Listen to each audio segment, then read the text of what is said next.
दोस्तों, भगवान शिव की दया और तपस्या अपार है, परंतु क्या उनकी सहनशीलता की कोई सीमा है?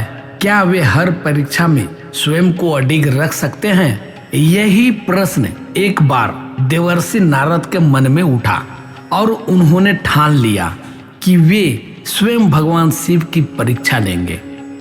स्वर्गलोक में देवराज इंद्र, ब्रह्मा जी और अन्य देवता एकत्र थे। उसी समय नारद मुनि वहां पहुंचे। नारद मुनि चिंतित स्वर में कहा, भगवान शिव को भोलेनाथ कहा जाता है क्योंकि वे बिना किसी भेदभाव के वरदान दे देते हैं। वे सहनशील हैं, त्यागी हैं, लेकिन क्या उनकी सहनशीलता की कोई सीमा नहीं है? भगवान विष्णु मंद मुस्कान के साथ बोले, नारद, शिव केवल भोले नहीं, सबसे ज्ञानी और धैर्यवान भी है।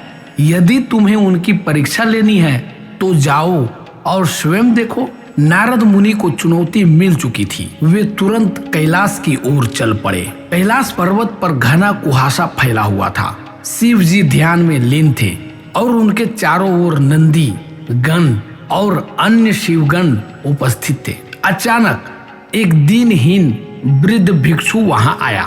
उसकी आंखों में करुणा और चाल में कंपन था। भिक्षु कमजोर आवाज में कहा, हे महादेव, मैं एक असहाय यात्री हूँ। वर्षों से भूखा प्यासा भटक रहा हूँ। कृपया मुझ पर दया करें। भगवान शिव अपनी आंखें खोली और मंद मुस्कान के साथ माता पार्वती से कहा, देवी, हमारे अतिथि का स्वागत करें। माता पार्वती ने भोजन परोसा, परंतु भिक्षु ने हाथ जोड़ते हुए कहा, मैं केवल शिव जी के हाथों से दिया गया भोजन ग्रहण करूंगा। तब शिव जी ने प्रेम पूर्वक भोजन परोसा और भिक्षु ने संतोष पूर्वक भोजन ग्रहण किया, परंतु यह तो केवल शुरुआत थी। भोजन के बाद भिक्षु ने कहा, हे महादेव, आपने मुझे भोजन दिया, लेकिन मेरी एक और विनती है। मैं चाहता हूँ कि आप मेरे सिर पर हाथ रखें और मुझे आशीर्वाद दे। शिव जी ने मुस्कुराकर आशीर्वाद दिया, लेकिन भिक्षु ने आगे कहा, हे प्रभु, यदि आप वास्तव में दयालु हैं तो मेरे पैरों को अपने सिर पर रखकर मुझे सम्मान दें। यह सुनते ही पूरा कैलाश हिल उठा। सभी गण और माता पार्वती स्तब्ध रह गए। नंदी गरजते हुए बोले, अरे दुष्ट, यह तुम कैसी अपवित्र बात कर रहे हो?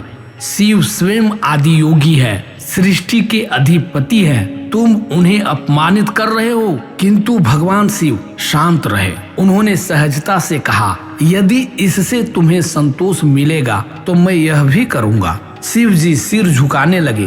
तभी पूरा वातावरण तेज प्रकाश से भर गया। भिक्षु का रूप बदलने लगा।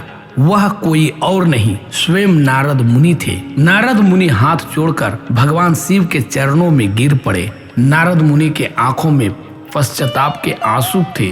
उन्होंने कहा, प्रभु, मुझे क्षमा करें। मैंने आपकी परीक्षा लेने का प्रयास किया, परंतु आपने सिद्ध कर दिया कि आप ही सच्चे त्यागी, सबसे धैर्यवान और करुणा के सागर हैं।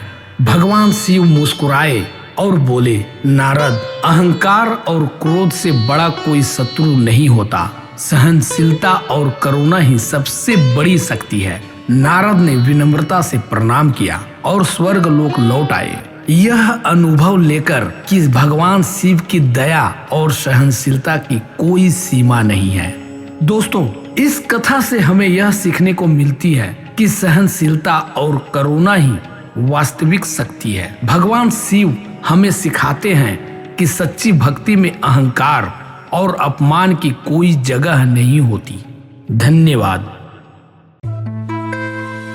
अगर ये कहानी आपको अच्छी लगी तो वीडियो को लाइक करें, इस चैनल को सब्सक्राइब करें और अपने मित्रों को भी ये वीडियो शेयर करें। धन्यवाद।